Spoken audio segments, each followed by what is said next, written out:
Today's module is going to be about India and its foreign policy. What is the reason that we have to talk about the foreign policy in the context of diaspora and migration? Borders. Borders are rigid, not malleable, inflexible. The problem is crossing a border for many migrants is very, very difficult. We need a legal document, a passport, a permit, a work permit, a reason to go. Today, we are talking about nations without borders, but then at the same time, we are talking about bifurcation of states within nations. It's a very complicated thing. The relationship between borders and movement is very, very close and connected. So, I am going to talk about India as a nation state and its foreign policy, particularly with its relationship to migration and diaspora, because I need to understand and make you understand how the state has been treating its people as children or as citizens, as outcasts, as others. What does it mean for when a parent disowns a child? It's a traumatic experience. But when a state does not recognize a child, it becomes very, very difficult. Our newspapers are always talking about legal and illegal migration.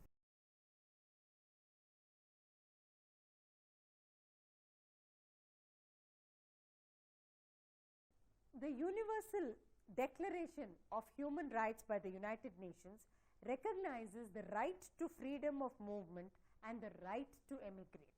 Everyone has rights and duties. The Indian Constitution has also given us the right and a duty. Therefore, Article 13 says a right to enter a country, and Article 14 is also talking about a right to migrate. There is a right to nationality. What is a nationality? Belongingness to a nation. When I fill in an application form to go for a visa to a particular country, first is what is my name? The second is what is your nationality? So that means if I have to go out of the country, I need a legal document. My driving license is not good, my university ID card is not good, or my ration card is not good, my voter ID card is not good. I need a passport. The meaning of a passport is you are allowed a pass for a port. In the past, the port was the exit point. It was not the airport, but air also has a port. It was a seaport. So now the exit points are many. Sometimes you can even cross a bus if you are crossing the border from England to France or many other European countries. You can even go by bus from India to Pakistan, as one of our prime ministers had done some time ago. But the point is, if you and I go like that, we will be arrested. So, we need to show our right to leave and a right to come back by showing a legal document, which is a passport. The 1990 International Convention on the Protection of Rights of All Migrant Workers endorses the right to leave and to return. That is something that we need to understand. It's a very interesting kind of thing. Now, what is the second thing? The leaving part is your relationship to your country, but going somewhere, will they allow you to walk in free? Of course not. You also need a visa to enter and to exit. The moment an Indian diaspora asks for American citizenship or British citizenship, they are giving up their passport. Indian state does not allow dual citizenship as of today, 2016. Maybe later it will happen. But right now, what is happening is, when they give up the passport, they want to come to visit their grandparents, they require a visa. A visa is a permission to enter. So, Who is allowed and who is not allowed is decided by the Ministry for Foreign Affairs or External Affairs or Indians overseas. Different countries have different ministries. Definitely decided that they would look at the ways in which the relationship between the government and the state. Almost 50 years after independence, this ministry was established. It was not something that happened early. And almost 50 years after independence, the state thought that there is a reason for this ministry. Because in the first couple of decades, although Nehru was always, when he went and made the speech at the United Nations, he did talk about the NRI population or the non-resident Indian. But the Indian state needed nurturing, nourishment. It had not come of age. Today, after 50 years, they had crossed middle age. The Indian state was strong enough to ask its diaspora to return. So, what is India was also very interesting. In the space of South Asia, in the region of South Asia, India became the big brother to other South Asian countries like Pakistan, Bangladesh, Sri Lanka. This is very, very interesting. But the close ties of the diaspora to the state, at that time the word diaspora was not used, mind you. It was only overseas Indians. And they were talking about roots. They were talking about where are we originally from. But why did the overseas Indians go out? Many of them went out in search of jobs. Many of them went out as contract labor, indentured labor, where the British forced them to go out. Who were the ones? They were poor Dalits from Bihar, from Tamil Nadu, going to difficult locations, single men, leaving behind their families. There were a lot of Punjabi men who went to California, who went to Canada on the west coast, building the Pacific Railway. And this was in the 19th century. And the Punjabi men went alone, hatta-katta Punjabi men, but there were no women. Therefore, many of them ended up marrying Mexicans. Today you might ask, are their children Indian? Surely the state recognized them as PIOs, people of Indian origin. Because the Nehruvian time was in many people's way a neglect of the diaspora, I would not see it as a neglect. I would just see that a preoccupation with the nation state and not economically comfortable in order to focus and do things outside of the state. It was one thing though, it was a non-interfering policy.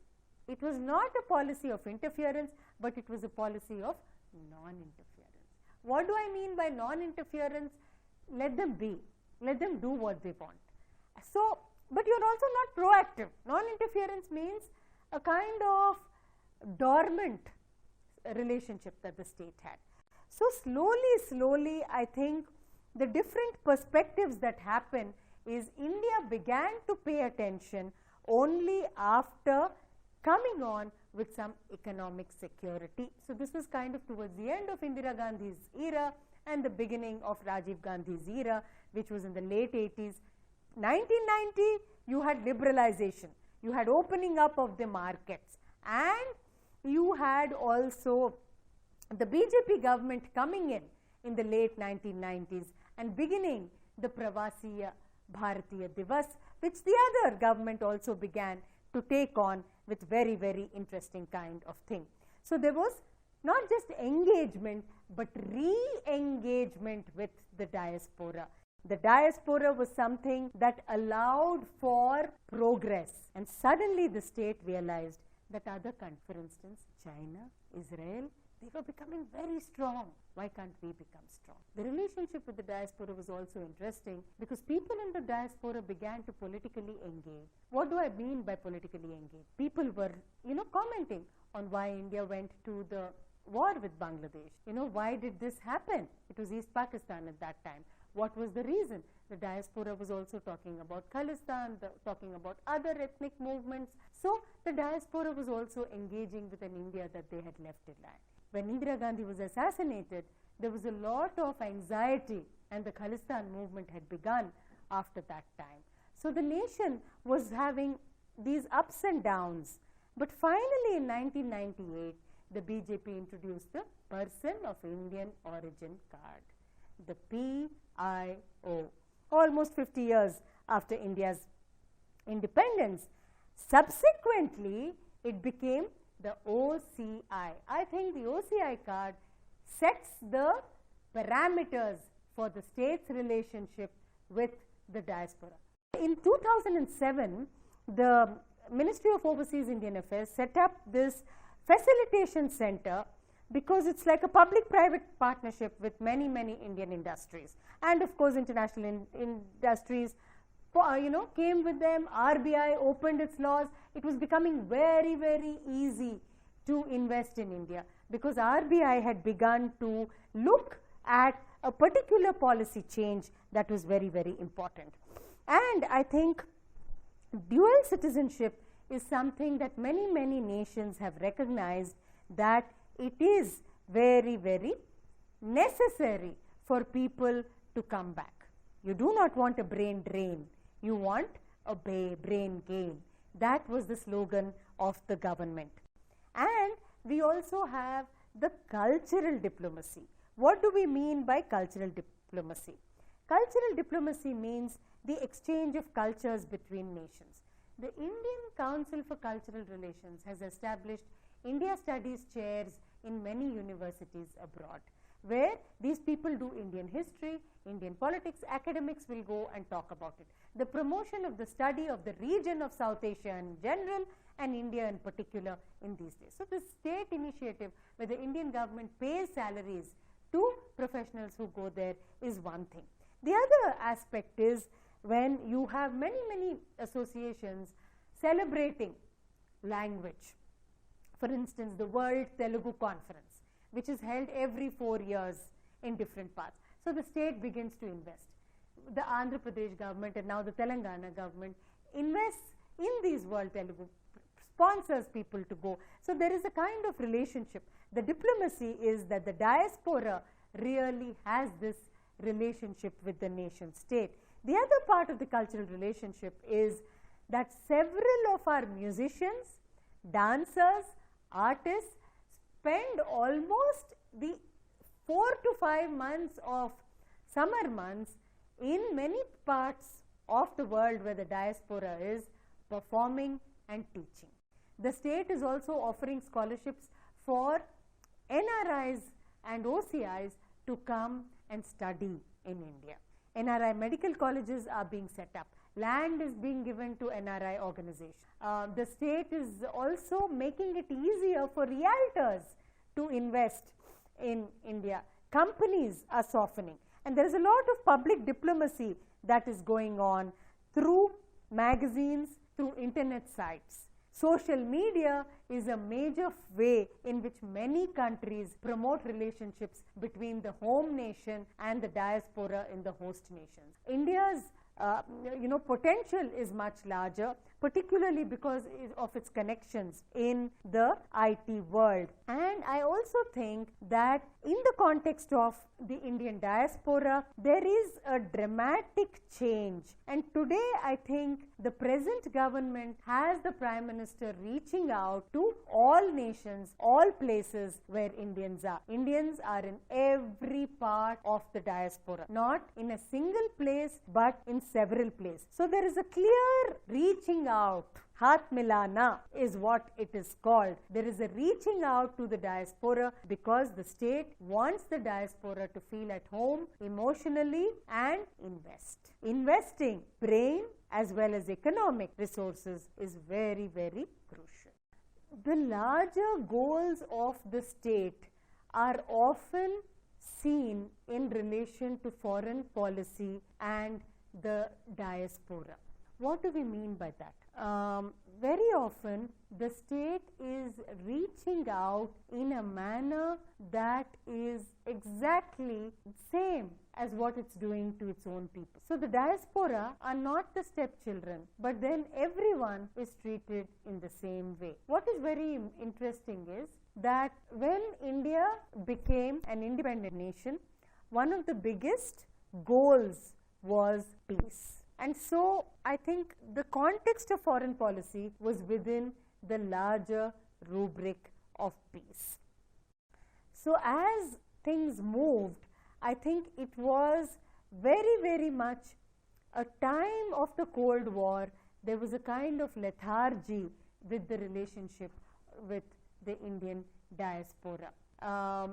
Both what was called the First World, that is USA, Europe and everyone else, and the Second World had people going there. Of course, more people went to Britain in the early years. You had people like Gandhi and Nehru go to England and study. You had people like Ambedkar who went to America and studied. So and of course before that you even have the people like Vivekananda who had gone. Then you have South Africa that was there before England for Gandhi. So the relationship of the diaspora to India is also dependent on the relationship of India to the host nation. What are the ties between India and America like? They were not very good in the Cold War period because you know very well India had better relationship with Russia or the then hitherto Soviet Union. But America had an equivalent kind of relationship with other countries. So India was ignored. So when I look at some of the writings by Indian diaspora in America in the 1970s, they were meant to defend their niche. Why did India go to war? Should America support Pakistan and not India? What is the relationship? So it's a very complex relationship. And with NATO also things became complicated. But as the years went by, India was consolidating itself both politically and today India has reached a stage where we are a giving nation and not only receiving nation. Nehruvian India was very poor. Today's India is not rich, but it is self-sufficient. This self-sufficiency allows for opening up. So what happened in the 1980s was a consolidation of policies that were there in the past as an idea, but it could not really take place. So after 1991, India's External Affairs Ministry began to look outward for change in the policy. The NRI was seen as someone who had come of age. The migrants who had left in 1964 had also really come of age and they were able to invest, but everyone was investing in their home countries. India was not. Therefore, with the help of the changing of RBI policies, the reverse flow of funds began. Remittances became a big part of the economy. The Indian state always received small remittances from Gulf countries. But Philippines is a country where it received a large number of remittances from female workers who went as domestic workers. Gulf countries, you had both male and female workers go, but the remittances weren't personal. So slowly RBI started policies to make economic remittances welcome. And investments, not only at a personal level, but at a professional level, at a state level, were very, very crucial. I cannot conclude about what is India's foreign policy because it is an evolutionary process. Just like the diaspora has evolved over centuries and over the last 50 years, the relationship of the diaspora is also changing. When we do diaspora studies, we need to understand which generation. Is it the immigrant generation or the return generation? But foreign policy also changes with the political party's ideology, but largely the political party's ideology does not change it completely, but it definitely makes the relationship solid. What is involved in the Indian foreign policy today is waving a warm welcome to its diaspora, saying please return, please invest, and we will have a good relationship with you in all the institutions, in economic institutions, in political institutions, in social institutions, because gated communities are being built for the elderly and the state is definitely helping senior citizens to keep in touch with their children. So the state is trying to show a friendlier face to the diaspora because it's also interested in getting back a lot of good results from its diasporic population. I hope you have enjoyed this module and I hope you will understand that every time we talk about India's foreign policy, you need to understand it vis-a-vis its migrants, because we are a population of 1 billion, but not everybody resides here. It's very, very hard to see any country in the world that does not have a diaspora. Therefore, if there is a diaspora, even in the tiniest of the countries, India needs to maintain. So, it's the job of the Ministry of Overseas Indian Affairs to actually reach out to its people. When there is a woman in trouble, she can come back home without a problem. That is the kind of message that the Indian nation state is trying to give, and it should give.